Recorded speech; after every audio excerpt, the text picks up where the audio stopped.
Bonjour à tous, ravi de vous retrouver pour une nouvelle émission de Canard Replay. On va revenir sur le match nul des Nantais. C'était samedi soir à la Beaujoire face au FC Lorient. On va débuter tout de suite avec le premier tweet signé HVGO sur Twitter. Une saison mitigée sur le terrain, fantastique. En tribune, on aura l'occasion d'en reparler. Merci le FC Nantes. Conclut-il avec nos trois invités du jour un peu dissipés, il faut bien le dire. Philippe Audouin d'RTL, salut Philippe. Bonjour. Avec notre invité mystère, mais connu bien évidemment, Pascal Normand, correspondant France Info. C'est ça, bonjour Anthony. Bonjour Pascal, et puis David Filippo. Bonjour. Bonjour à tous. À David, et puis félicitations, puisqu'il est beaucoup. le repapa d'une troisième fille. Hein. Pour tous ceux qui ne seraient pas au courant sur la toile, je pense que ça a bien circulé, donc félicitations. Merci. À toi, à la maman, et puis aux enfants. On va revenir, messieurs, sur ce qui s'est passé samedi soir, le dernier match à domicile des Nantais cette saison. On espérait que ça finisse un petit peu en fanfare, un petit pétard mouillé. Il y a eu des buts rapidement, et puis ça s'est un peu calmé, Philippe. Oui, c'était pas le plus mauvais match de Nantes cette saison. Il y a eu des occasions. Il y a eu pire. Il y a eu bien pire, malheureusement, parce qu'il y a eu trop souvent des matchs décevants. Mais là, il y a eu des occasions. Nantes aurait mérité gagner. Il a manqué un petit peu la finition. Mais c'est vrai que par rapport à d'habitude, j'ai trouvé qu'il y avait un peu plus de capacité à se créer des occasions. Bon, Pascal, c'était pas le pire de la saison, mais tu as eu le temps d'envoyer quelques textos quand même. Oui, c'est vrai qu'il y a eu quelques séquences où on s'est un petit peu ennuyé. Tu parlais de pétard mouillé, on s'attendait à un feu d'artifice. Il y avait pas mal d'occasions. Oui. Peut-être plus que d'habitude, mais beaucoup d'occasions manquées, notamment, on la verra peut-être tout à l'heure, celle de Bamou. Donc quelques regrets quand même, notamment pour Tribune Loire, qui a mis beaucoup d'ambiance et qui est sans doute parti un petit peu déçu de ce match. Frustré un petit peu, effectivement. David? Oui, mais j'ai trouvé l'analyse du président Kita assez sévère. Il a dit qu'il s'était ennuyé pendant ce match. Moi, je ne me suis pas ennuyé parce que, comme Philippe l'a dit, on a vraiment vu des matchs bien pires cette saison. On a vu une équipe de Nantes qui, d'ailleurs, dans ce système, on en reparlera peut-être en losange au milieu du terrain. Tu comprends, Pascal, losange? Oui. Je sais ce que losange. J'ai trouvé l'équipe plutôt à l'aise et l'équipe s'est créée énormément d'occasions, ce qu'on n'avait pas vu depuis quelques semaines à la Beaujoire. Le président Kita qui s'est peut-être ennuyé à la fin sur le tour d'honneur des joueurs, sur la célébration. Là où effectivement.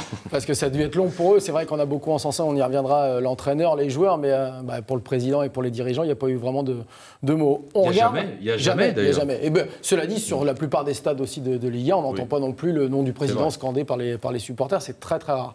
On regarde ce qui s'est passé et les deux buts notamment, puisque ça a été très vite. Il ne fallait pas être en retard du côté du stade de la Beaujoire. On va regarder ces deux buts avec l'ouverture du score très rapide, signé de Gilo Boggi contre son camp, avec un Osvaldo Viscarando, comment on va dire, un peu lent sur ce coup-là. Et Papy Gilo Boggi donc, qui inscrit le but contre son camp. La réplique des Nantais 2 minutes plus tard, le corner de Verretou et la tête superbe de Johan Odel qui signe le 2500e but du FC Nantes. Ce qui est drôle, c'est que l'anecdote, et c'est Jordan Verretou qui en parlait ce matin dans les médias, il avait demandé à Johan Odel dans l'après-midi de lui dire c'est toi qui me feras la passe pour que je marque le 2500e but. Finalement, ça a été l'inverse. Le corner est très bien frappé. Il est bien frappé. Ouais. Bon, il est un peu libre de tout marquer, Johan Odel. Oui, c'est ça. Je crois que sur ce but-là, une défense n'a pas le droit de se laisser prendre comme ça avec un attaquant qui a le temps de s'élever au beau milieu de la défense, de la surface face au but. C'est l'une des lacunes de Lorient, la défense sur coup de pied arrêté, et Nantes en a pleinement profité. Ceci dit, les joueurs qui marquent de la tête à 7-8 mètres, ils sont souvent libres de tout marquage. Oui, il faut aussi saluer le travail de placement, le corner, et puis la superbe détente d'Odel, parce qu'il est au-dessus de tout le monde surtout. Il est au-dessus de tout le monde, et toi qui as eu l'occasion aussi de voir Lorient à plusieurs reprises, Lorient qui devait, on va dire, prendre un point au minimum pour se sauver mathématiquement, ils n'ont pas été très stressés, nos amis lorientais quand même. C'est sûr que par rapport à il y a 15 jours, 3 semaines, il y avait de quoi être plus serein dans la façon d'aborder ce match qu'avant d'aller à Marseille, avant de recevoir Bordeaux et d'aller à Metz. Je dirais que depuis 3 matchs, Lorient avait fait l'essentiel du boulot. Et comme Evian était quand même en fâcheuse posture, c'est vrai que la pression n'était pas excessive. Ceci étant, il y avait besoin de se rassurer définitivement. Les Lorientais ne voulaient pas compter sur un échec d'Evian. Ils voulaient absolument au moins grappiller un point. Cyril D44 qui nous dit sur Twitter, Odel qui marque le 2500e but de l'histoire du FCN, déprimant. Pourquoi déprimant? J'imagine que Odel, c'est pas son joueur préféré. Pourtant, sur la fin de saison de Johan Odel, on rappelle qu'il lui reste 1 an de contrat, c'est pas le moins bon. Moi, de toute façon, depuis qu'il est arrivé à Nantes, j'ai toujours dit que c'était pour moi l'attaquant le plus talentueux de cet effectif. C'est un vrai joueur de foot, technique. Gros souci, c'est pas compliqué.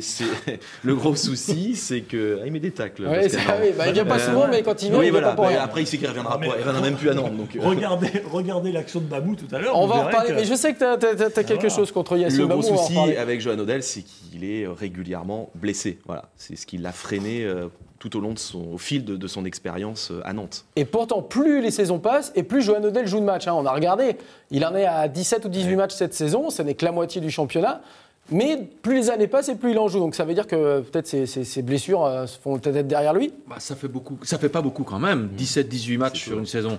Donc ça reste un problème. Moi je suis de l'avis de David pour dire que son talent ne fait pas le moindre doute et que son vrai problème ce sont les blessures. S'il n'y avait pas ce problème-là, moi je lui signerais les yeux fermés une prolongation. Le problème c'est qu'on ne peut pas trop s'engager avec un joueur qui est aussi fragile. Justement, c'est Forum Face ici qui nous en parle le mieux sur Twitter en direct. Le tour d'honneur des joueurs et la plus longue distance parcourue cette saison par Odell sans se blesser. C'est mignon, c'est sympa. On sait qu'il a de l'humour, Johan Odell. Même si c'est vrai que lui, à un an de la fin de son contrat, il s'en cache pas. S'il n'y a pas de prolongation, David va finir ma phrase. Non, mais oui, tu allais le dire. Je pense qu'il veut quitter le club. Parce qu'il a peur de se retrouver dans un an sans contrat, sans rien.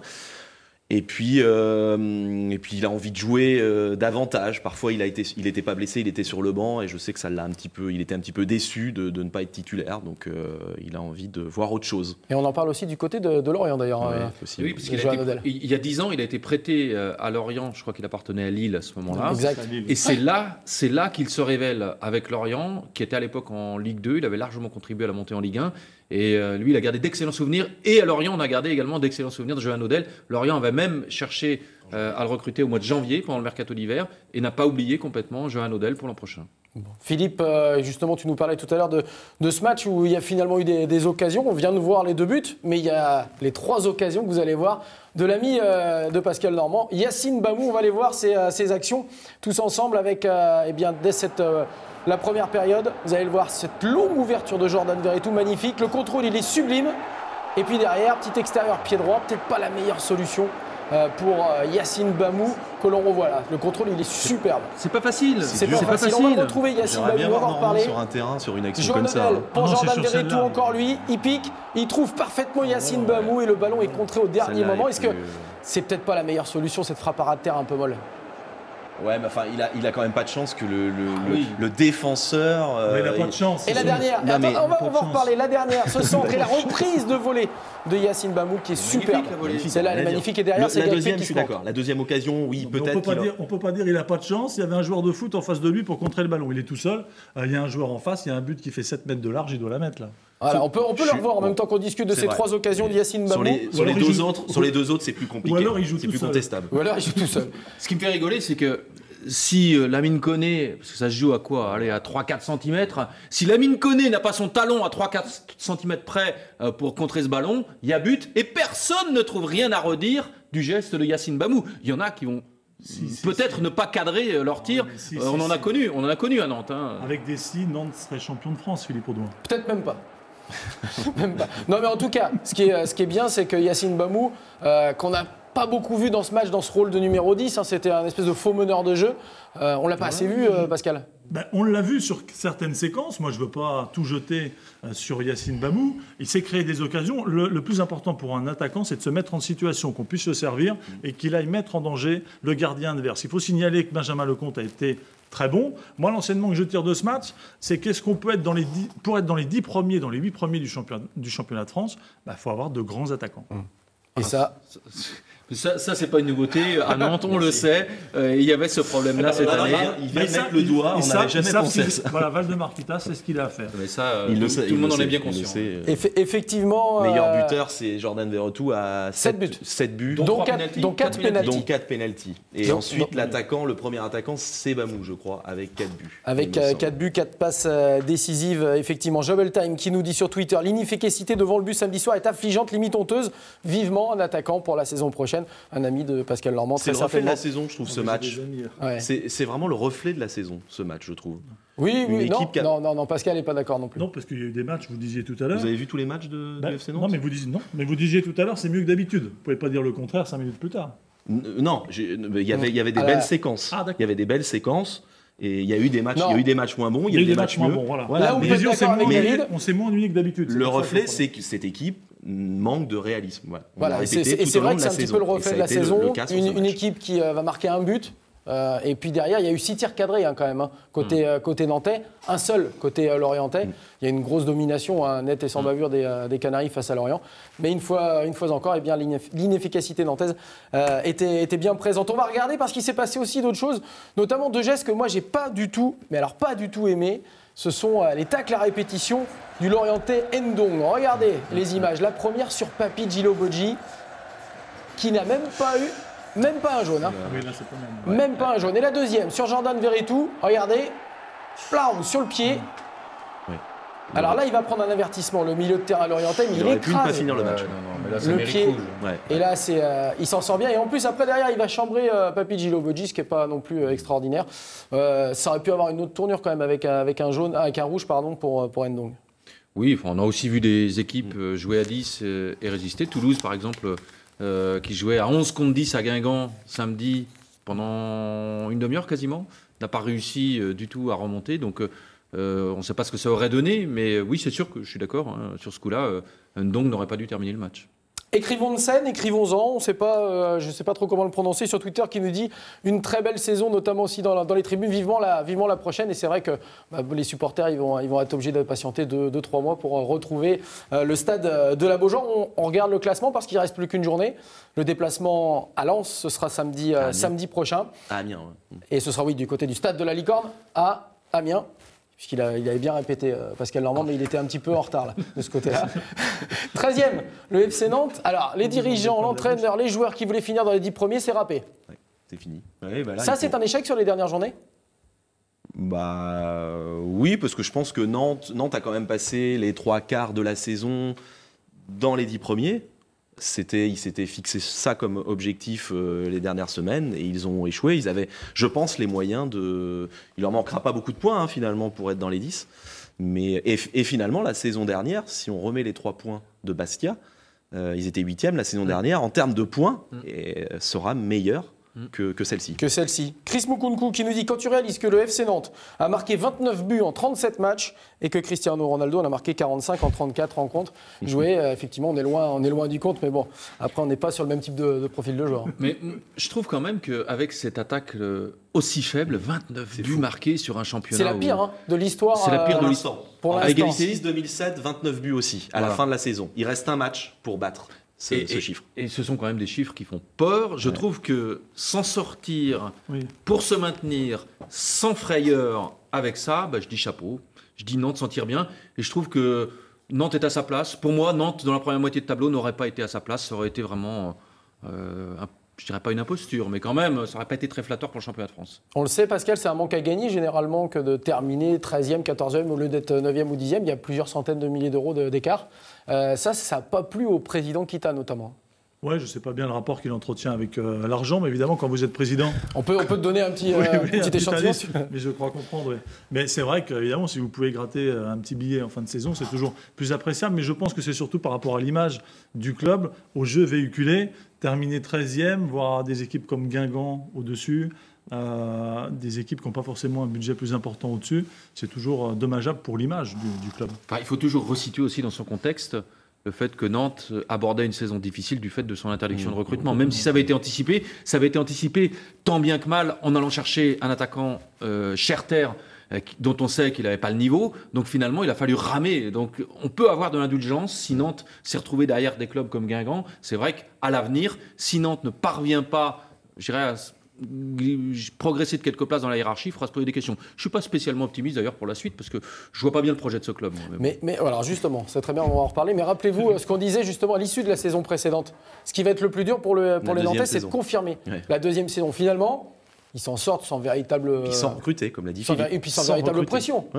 Sur la saison, il n'y a pas eu de grâce grosse pression pression. comme l'an dernier. Il y a une série noire quand même où c'est une janvier-février. Janvier-février comme l'année dernière. Une réelle crainte par rapport à un maintien. Pas eu d'angoisse. Jamais. Bon, il y a eu un tout petit doute pour certains, juste avant Marseille, parce que c'est vrai que c'est la victoire de Marseille qui rassure tout le monde définitivement. Mais c'était pas. Moi, le gros doute, je le vois plutôt juste avant Guingamp. C'est-à-dire ce match de Guingamp, il a été déterminant. pour moi, a été déterminant, match charnière. Et Nantes a eu un poil de chance, je trouve, sur ce match. Guingamp avait joué 3 jours avant en Ukraine, je crois. Et Guingamp n'avait jamais réussi à gagner un seul match après sa Ligue Europa, plus, il y avait cette sauf contre le Paris Saint-Germain. Sauf contre le PSG. Voilà. Ce qui était quand même assez hallucinant. Messieurs, il y a évidemment une très très grande bonne nouvelle depuis quelques années, c'est le public qui est toujours là. Pascal qui est venu voir ce match dans Lorient, j'imagine, quand on va aussi dans les autres stades, on en parle. Oui, non, c'est assez impressionnant de voir le public. Si on le met en relation avec les résultats du club, 13e, bon, c'est pas une équipe fantastique, vous l'avez dit, il n'y a pas de grand nom dans cette équipe. Bon, ça joue plutôt pas mal, mais c'est pas extraordinaire. Et il y a quand même 15 000 personnes en Tribune Loire qui chantent du début à la fin. Non, c'est une ambiance assez impressionnante. 7 000 en Tribune Loire. 7 000 en Tribune Loire. Et ils font beaucoup de bruit, c'est pour ça. Oui, c'est pour ça. Et puis j'ai la vue qui baisse peut-être. Mais en tout cas, on va voir une photo d'ailleurs qui a été prise samedi soir. Vous allez regarder, c'est vrai que c'est quand même phénoménal, cette ambiance avec des chants. Alors bon, là, il y a des fumigènes, ça va peut-être pas... Depuis des années, toujours à Nantes, c'était historique, on disait que le public était un public de spectateurs, finalement. Là, c'est devenu, depuis 3-4 ans, un public de supporters. À la Lensoise, à la Stéphanoise. Des jeunes, beaucoup de jeunes, qui sont non pollués, entre guillemets, par le passé. Joël à Nantaise, les années 90, les locaux, Wedek. Ils en ont entendu parler, mais ils ne connaissent pas vraiment. Et ils viennent aussi pour s'amuser au stade, pour encourager, pour s'amuser. Ça, c'est le bon côté des choses, que ce public-là vienne pour supporter l'équipe, qu'il ne soit pas dans la nostalgie, dans le côté trop exigeant. En revanche, moi, je regrette beaucoup que le public ait oublié ce qui faisait la force et l'identité de ce club. C'était un jeu qui se pratiquait des plus jeunes catégories jusqu'aux seniors. Ça veut dire qu'il faut des sifflets lorsque ça joue mal ? C'est pas ça que je t'ai dit. C'est simplement que j'aimerais que s'exprime un peu plus, parfois, de la part du public, ce qu'était ce club, parce que les dirigeants qui viennent de l'extérieur, ça a été il y a 10 ans ou 15 ans, Jean-Luc Grippon, ensuite Rudy Roussillon, ces gens-là ne connaissent pas, je trouve, l'histoire nantaise, et ne font pas l'effort de se l'approprier, et ne se penchent pas sur ce qui a fait la richesse technique de ce club. Il y a des gens qui peuvent encore en témoigner aujourd'hui, des Coco Sodo, des Renald Denoigny. Une fois que tu as dit ça, les supporters, ils font quoi? Ils ont des pancartes avec Maxime Bossis, Sodo. Non, mais je suis d'accord. C'est quoi? Comment ils montrent, justement? Ils font très bien leur job. Ils sont attachés au beau jeu. C'est ça, Philippe, que ça peut s'exprimer comme on l'exprime là. Comme moi, je l'exprime là. Parce que ça joue mal. Parce que ce qui me dérange un peu, c'est qu'on oublie ça complètement. Mais on l'oublie complètement. Normal, alors que pour moi, l'avenir de ce club, ça passera par est-ce que Nantes peut se construire un fonds de jeu comme il l'avait auparavant, comme on le lui enviait. Et pour moi, c'est pas quelque chose de désuet. Ce qui fonctionnait auparavant au FC Nantes, c'est pas quelque chose qui ne fonctionnerait pas aujourd'hui. Ce savoir-faire technique, ça peut plus fonctionner aujourd'hui parce qu'aujourd'hui, le foot, c'est du foot business. On est là pour acheter un club, pour le revendre, et on n'est pas là sur 10 ans pour mettre en place une stratégie. Ouais, voilà. Il a depuis 7 ans. Il a depuis 7 ans, mais qu'est-ce qu'il a fait depuis 8 ans? Qu'est-ce qu'il a fait? Non, mais je suis pas d'accord du tout. Je suis pas d'accord du tout. Quand vous dites ça peut pas fonctionner du tout, les matchs se gagnent pas forcément avec de l'argent. Ils peuvent aussi se gagner avec un savoir-faire. Je suis désolé. Je vois pas bien comment. En l'occurrence, les Nantais l'ont gagné parfois grâce à l'appui du public. Non, ça se gagne pas. Non, mais l'un n'empêche pas l'autre. Ça se gagne pas avec de l'argent, mais Paris est champion de France. Je vais me faire l'avocat du diable. On pourrait te dire, Philippe, qu'à la tête des équipes au FC Nantes, il n'y a que des anciens Nantais. Baron Kelly, Derzakarian, Amis, Samuel Fenia, ancien Nantais, directeur du centre de formation, Devino s'occupe des U19. C'est exactement ce que dit Valdemar Kita. Mais est-ce que vous trouvez que ces gens-là, est-ce que vous trouvez que ces gens-là incarnent le jeu nantais tel qu'il se pratiquait autrefois? Des propositions, juste avant la proposition de Philippe, un tweet de Mama0944, Tribune Loire, meilleur joueur de la saison, et on n'acceptera pas d'augmentation. Un public, vous allez voir aussi sur la photo qu'on a prise samedi soir, un public qui est revendicatif également, et qui Oui, mais c'est plus facile de taper dans ses mains que de marquer des buts. Faut pas exagérer, on va pas leur faire une statue non plus. Non, mais revendicatif sur le fait que. Oui, mais ça, ils ont raison. Là, c'est parce par que rapport aux tarifs d'abonnement, de place, de choses comme ça. Les tarifs. Non, pas par rapport au salaire des joueurs. Moi, j'ai pas l'impression que le président Kita veuille bouger sur ce sujet. Enfin, voilà, cet été, change d'avis sur les tarifs. Parce que c'est comment les tarifs ? Ils sont assez élevés au FC Nantes. Attends, excuse-moi. On en reparlera tout à l'heure. C'est ça, on va vous laisser, vous allez discuter des tarifs. Pour terminer, parce que c'est vrai que, pour conclure sur ce point-là, notamment avec Philippe, c'est vrai que c'est compliqué d'intégrer ce qui s'est passé il y a 20 ans dans une tribune. Comment la tribune noire ou comment la brigade noire pourrait-elle justement remettre à jour cette pensée-là de 95 ? Non, mais c'est pas au public. Enfin, c'est vrai que moi j'ai juste exprimé cette façon de voir à titre personnel à travers le public qui supporte l'équipe mais qui ignore tout du passé de ce club, et ça c'est quelque chose que je regrette, c'est-à-dire qu'on oublie complètement, on fait abstraction du passé de ce club et de sa richesse technique. Attention, on va se faire taper sur les doigts. Je pense qu'il y a beaucoup de supporters en Loire et dans d'autres tribunes qui sont très attachés au passé du club. Attention à ne pas mettre votre main dans la figure de... Mais non, mais faut le dire parce que je pense qu'on va se prendre des remarques. Non, mais juste en un mot... Simon Janvier qui nous dit sur Twitter, tellement d'accord avec Philippe Audouin sur l'identité du FCN que le public finit par oublier. Voilà. Et je trouve qu'il y a encore des gens qui ont compté dans l'histoire de ce club, qui sont pas has-been, qui ont quand même une vue très pointue de ce qu'est le football sur le plan technique, qui peuvent témoigner, et on ne leur donne pas la parole, on ne va pas les consulter. C'est Coco Suodo, c'est Reynaldo Nouex, c'est Robert Budzinski, et jamais, je vais vous dire, laissez-moi juste terminer. Est-ce que Coco Suodo, Reynaldo Nouex veulent C'est pas ça que je suis en train de vous dire. Je suis en train de vous dire, est-ce que on ne peut pas aller vers ces gens-là pour leur demander comment vous fonctionniez, qu'est-ce qui faisait la force de ce club, les questionner, s'inspirer. Oui. Je ne demande pas à ce qu'ils reviennent aux manettes, je dis juste aller les consulter. Pas un seul dirigeant depuis 15 ans ne l'a fait. Pourquoi ? Parce que ce serait se rabaisser. Et pour ces dirigeants-là, attention, il y a un vrai orgueil. David, 2 petites secondes. Julien Béton qui nous répond, parce que là, le débat est animé sur la twittosphère. Donc on ne doit pas chanter parce qu'il n'y a pas de beau jeu. C'est pas ça que je veux dire. Parce qu'il n'y a plus le jeu à la nantaise. Il dit, nous, on a connu la Ligue 2. Non, mais là-dessus, on est d'accord. Là-dessus, on est d'accord. Moi, je trouve ça très bien que ce public ne soit plus comme avant, en train de siffler à la moindre passe ratée. Ça, c'est absolument formidable. Mais une fois qu'on a dit ça, c'est bien aussi de ne pas oublier complètement l'histoire de ce club. Pascal, un petit mot parce qu'il a envie de dire quelque chose. Non, Philippe a raison. Il faut se servir de ce qui a fait le succès de ce club. Mais la problématique aujourd'hui, c'est quand il y a des dirigeants qui arrivent, eux, ils veulent rentabiliser, c'est un investissement. Ils ne veulent pas que ça prenne 10 ans. Quand on prend un garçon à 5-6 ans et puis on le fait jouer à la Nantaise, avant qu'il joue en équipe première, il va se passer un moment. À part que là, quand Valdemarquita ou un autre arrive, il veut des résultats, même s'il est là depuis 8 ans. Mais ça, c'est pas le débat. Il peut être là pendant 25 ans. Quand il arrive, lui, il veut des résultats tout de suite. Et c'est incompatible avec ce qui se passait il y a 15 ou 20 ans. Oui, mais avoir des résultats tout de suite, c'est incompatible avec... il faut savoir être patient. C'est pour ça que ça marche pas. Il faut savoir être patient. LM Cassandra qui nous dit sur Twitter, qu'est-ce qu'il ne faut pas entendre ? Toto Gaulle 44 qui nous dit, non, monsieur Audouin, nous n'oublions pas le passé du excellent. Comment il s'appelle Toto Gaulle 44. Toto Gaulle. On se souvient... Pour moi, c'était un effet d'annonce, mais Valdemarquita, il y a 2 ans, je crois, dans les colonnes de Ouest France, avait dit « Je vais créer un conseil des sages avec des anciens nantais. » Il avait, je pense, il a pensé à Coco Suodo, il a sans doute pensé à communication. Mais c'est de la com, mais il fallait le mettre en place. Patrice Rio, qui est également de faire partie de ce conseil des sages. En tout cas, il a pensé, il l'a pas fait. Il l'a pas fait. Mais qu'ils disent ce qu'ils veulent, mais qu'ils fassent surtout en profondeur ce qu'il faut faire pour ne pas complètement oublier qu'il y avait un vrai savoir-faire et qu'il c'est encore possible de remettre ça en place. Messieurs, je vous invite tous les 3 et on refait un débat de 26 minutes sur justement le passé du FC Nantes. On va, puisqu'il reste un petit peu plus de 4-5 minutes d'émission, revenir sur ce que Philippe a dit tout à l'heure. J'ai peur pour l'avenir du club. Peur, c'est un bien grand mot, mais je crois pas vraiment en une marge de progression importante en l'état actuel des choses. Donc ça veut dire par rapport aux joueurs, par rapport à l'entraîneur ?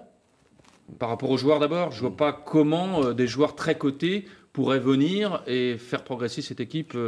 Comme le disait Pascal avec l'argent. Ah oui, mais vous allez chercher où l'argent ? Je sais pas, Valdemarquita a annoncé qu'il avait une belle enveloppe de recrutement. Alors, Philippe, il faut suivre. Je sais pas, je répète simplement les propos du président Kita. Je suis un peu d'accord avec Philippe. Moi aussi, je suis un petit peu inquiet. Je pense que ce qui était bien depuis 2 ou 3 ans au FC Nantes, c'était la stabilité. Finalement, l'affaire Bangoura a permis d'accentuer encore cette stabilité puisque Nantes n'a pas recruté. J'ai peur que ce mercato, il y ait vraiment un bouleversement profond de l'équipe, qui est finalement beaucoup de départs, beaucoup d'arrivées. Et on sait qu'en période de mercato, parfois le président Kita a tendance à s'éparpiller et prendre des joueurs pas toujours souhaités par le staff technique. Et oui, je suis assez inquiet aussi. J'espère me tromper. Le recrutement nantais des dernières années n'a absolument pas prouvé que ce club était capable de se renforcer en étant judicieux. Donc j'attends de voir. Je ne suis pas très convaincu. Et comme je pense que les moyens financiers ne sont pas aussi importants que ce que vous le dites, et que mais c'est pas moi qui le dis, c'est le président Kita. Après, ils se sont dotés d'une cellule de recrutement avec William Ayache, Olivier Monterrubio. Bon, ça va peut-être permettre de... On est tous très circonspects. Et bien on va attendre. On va patienter, on va attendre le mois de juin, le mois de juillet, et puis on va voir un petit peu ce qui se passe du côté du FC Nantes. Clément Delaunay qui nous dit, le président Kita qui dit qu'il y aura une enveloppe en recrutement conséquente, ça se matérialise comment selon vous? C'est simplement des billets, et puis, et puis on va... Oui, alors c'est peut-être un chiffre qui nous est demandé. Certainement, il n'a pas vraiment donné de chiffres. Quand il était présent samedi dernier sur le plateau de la Voie Libre, il a dit qu'il n'hésiterait pas à mettre 5-6 millions d'euros sur un joueur s'il sentait qu'il était bon. Donc j'imagine qu'il y a un peu plus que ça, quoi. Parce que 5-6 millions pour avoir un des tout bons attaquants de Ligue 1, ça ne suffit pas. Et si vous mettez 5-6 millions sur un joueur en tenant compte des ventes et notamment éventuellement celle de Verretou, ça veut dire que vous vous affaiblissez également par ailleurs. Sauf qu'il a visiblement dit que Verretou ne partirait pas. Oui. Attends, s'il y a une belle offre. S'il y a une belle offre, effectivement, on va voir ça. Messieurs, j'aimerais, puisqu'on a des Angevins également parmi vous, vous suivez Angesco, puisqu'on se voit assez régulièrement du côté du stade Jean-Bouin, évoquer quelques minutes peut-être le futur adversaire de Nantes en Ligue 1. C'est même très bien parti, on va le dire. On rappelle un petit peu le scénario. Si Angers ne perd pas vendredi soir face à Nîmes, Angers sera en Ligue 1 la saison prochaine. On va commencer avec Pascal, le local de l'étape là-bas. Comment ça va se matérialiser ça justement, Pascal? Est-ce que Angers vraiment va monter? Non, ça on peut pas le dire. Moi, on peut craindre aussi. Ils vont normalement, a priori, ils sont favoris, mais pour descendre, tu as donné le cas de figure où ils montaient. Pour descendre, il faudrait qu'ils s'inclinent. Enfin, pas pour descendre. Ils vont pas descendre national. Pour ne pas monter, pardon.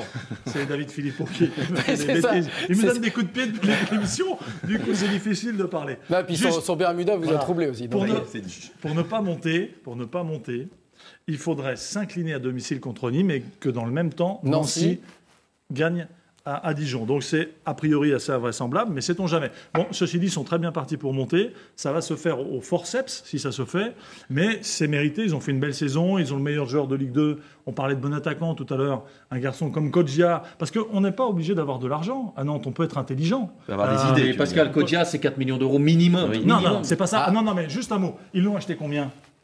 Parce qu'ils vaut 4 millions aujourd'hui, mais ils l'ont acheté 0. Oui, il a raison. Et il a joué où? Il y a 2 ans. Et Beauvue est exactement le même exemple. Il a été acheté pour 300 000 euros à Châteauroux par Guingamp. Et aujourd'hui, il en vaut 15. Nantes a le droit de faire des bonnes affaires de temps en temps. Olivier Piqueux a fait ces dernières années, il me semble, de belles affaires devant. Il y a eu d'autres attaquants. Je ne devrais pas vous le dire. Arrêtez avec vos doigts. Il me menace depuis tout à l'heure. Le meilleur recrutement du FC Nantes, vous savez ce que ce serait? Ce serait de recruter Olivier Piqueux. Attention. Si Valdemar qui nous entend. Bouffal, Kodjia, il valait rien, il vaut 6 millions d'euros. Ah oui, ça pointe du doigt l'absence de directeur sportif du côté du FC Nantes, même s'il est manager général. Mais il faut recruter les gens compétents. Directeur sportif. Un dernier mot sur Angesco, puisque vous y serez certainement vendredi soir. Oui. Voilà, pour célébrer, on l'espère, la montée du SCO et avoir des beaux derbys l'an prochain. Juste, il n'y a pas un problème pas de stade, mais d'environnement, au niveau parking, au niveau... Non, il y a des transports en commun. Parking. Moi, je connais le stade depuis 20 ans. Quand il y a 15 000 places, vous savez que c'est un stade... 17 000, il fait 18 000, il va y avoir un stade aux abords du centre-ville. Donc, il y a évidemment moins de places de parking qu'à la Beaujoire. Mais il y a beaucoup de gens qui viennent du centre-ville et des environs à pied, en bus, dans les transports en commun. Donc, effectivement, vendredi, ça va être un peu la cohue parce qu'il y a 17 000, ça arrive une fois tous les 20 ans ou tous les 10 ans. Mais il n'y a pas de problème particulier. Et ils sont en train, aujourd'hui, il y a des cours de tennis qui sont juste à côté, et les cours de tennis vont disparaître pour offrir justement une capacité d'accueil plus importante pour la Ligue 1. Bon, voilà, les réponses eh bien, en direct sur Canary Play, messieurs. Sur Angers, t'es bon. Sur Nantes, t'es pas terrible, c'est vrai. Je ne dors pas à Nantes. Un grand merci à tous les trois, Philippe Audouin, Pascal Normand et David Filippo. Dernier match, on le dit, pour le FC Nantes, ce sera du côté de Lens, donc samedi soir, avant eh bien, les vacances. Un dernier tweet de TotoGoal44 qui nous dit « Interdiction de déplacement pour les supporters de Nantes à Amiens pour Lens FC Nantes ». C'est vrai qu'il n'y a encore pas de supporters nantais, puisque maintenant on interdit tout le temps, au niveau de la préfecture des différentes régions, bien les déplacements des supporters adverses. Et ça, on peut que le condamner, parce que franchement, la plupart... Il n'y a jamais eu de problème entre Lensois et Nantais, à ma connaissance. A priori, ça serait peut-être davantage par rapport aux Lensois qui pourrait, où ça pourrait dégénérer peut-être après le match en raison de la descente du club en Ligue 2. On vous remercie. On vous rappelle que vous pouvez revoir cette émission en VOD dans quelques minutes. On va également vous rappeler qu'il y a un grand tournoi qui commence dans notre coin à côté de Nantes, l'Europe Foot. Ce sera à partir de samedi et tout le week-end de l'Ascension. Et puis, on va également saluer la performance de la S Sigma, vainqueur du championnat corpo du lundi. Ça, c'est l'autopromo, c'est pour ça. Donc, j'en profite pour passer un petit coucou à tout le monde. On peut aussi, nous, non? Oui, il faut pas se gêner. Faut pas se gêner. Et puis, on va se retrouver donc lundi prochain pour le dernier numéro de Canary Play, après le déplacement de Nantes à Lens. On en saura peut-être davantage sur la situation, notamment d'un Vincent Bessa. Messieurs, bonne semaine à tous, pas à toutes, parce qu'il n'y a pas de femmes aujourd'hui. Oui, non, mais c'est vous qui me perturbez. Et puis on se retrouve lundi prochain donc pour le dernier numéro de la saison. Bye bye, bonne semaine à tous.